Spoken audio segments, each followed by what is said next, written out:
রিক্সা চালক, biker, CNG চালক থেকে শুরু করে পথচারী মূত্র বিসর্জনের দরকার পড়লেই যেন কোনো চিন্তা নেই।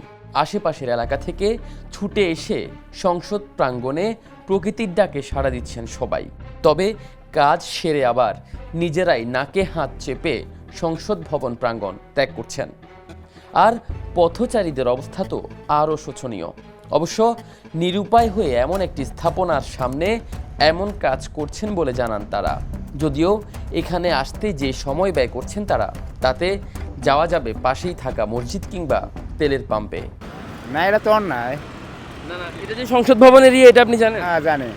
কোথাও পাবলিক টয়লেট নাই, আমাদের ব্যবস্থা কোথায়? এই জন্য আমরা ফুটপাতে যা করি প্রস্তাব, আশেপাশে কোনো সুযোগ সুবিধা নাই পাবলিক টয়লেটের জন্য। এটা তো হিসাব করা যায়, সবই করে, এই সবই এনে করে, হিসাবে এনে করে। এটা যদি সরকার একটা ব্যবস্থা করে দিত পাবলিকের জন্য ভালো হইল। ঢাকায় সাধারণ মানুষ যেসব জায়গায় অবসর সময় কাটান তার মধ্যে সংসদ ভবন এলাকা অন্যতম। দর্শনার্থীদেরকেও ঘুরতে এসেই ফিরে যাচ্ছেন, আবার পথচারীরা নাক চেপে এমনভাবে হাঁটছেন যেন এই পথই শেষ হওয়ার নয়। তারা বলছেন সংসদ ভবন এলাকায় এমন কাজে ভিনদেশি পর্যটকরা বাংলাদেশকে নিয়ে বিরূপ ধারণা নিচ্ছেন। এটা তো আসলে একটা পর্যটন স্থান বলা যায়, তো এখানে অনেক মানুষই আসে, অনেক দেশি বিদেশি মানুষও কিন্তু আসে। তো এখানে এটা আসলে খুবই বাজে।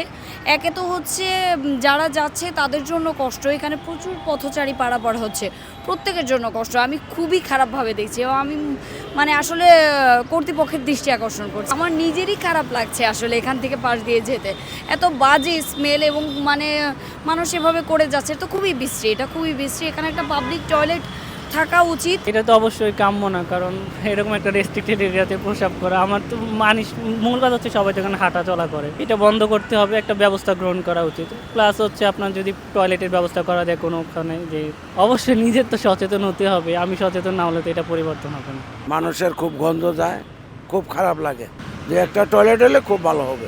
আমাদের ঢাকা শহরে এত হাঁটার বা করার জায়গা নেই, অনেকেই হাঁটে, এমনিও হাঁটে, অনেকে দেখা যায় এমনি হাঁটছে, আর তাছাড়া হাঁটতেই আসে।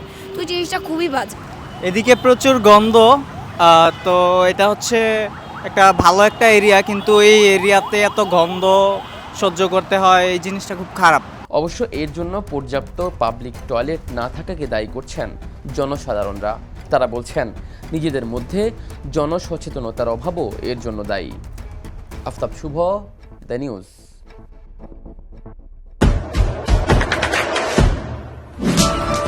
দেশে দেশে সবার সাথে দ্য নিউজ।